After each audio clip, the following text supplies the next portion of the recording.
A top North Korean diplomat on Thursday acknowledged the U.S. had recently tried to make contact, but also blasted the attempts as a, quote, cheap trick that would never be answered, until Washington dropped its, quote, hostile policies.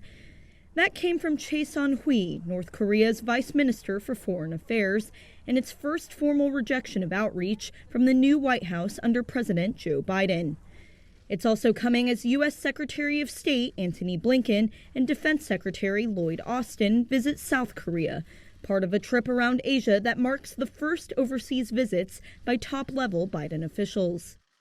In Seoul on Thursday, Blinken said the U.S. would consider both pressure and diplomatic options against North Korea, which he has accused of committing systematic and widespread abuses against its own people.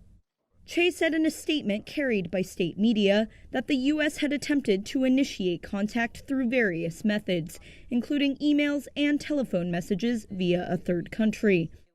Calling the attempts a cheap trick for building up public opinion, Chae slammed the U.S. for, quote, groundless rhetoric and a lunatic theory of threat from North Korea.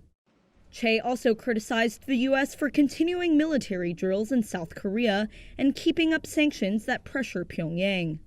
Talks aimed at reducing tensions with North Korea and persuading it to give up its nuclear weapons and ballistic missiles have stalled since 2019.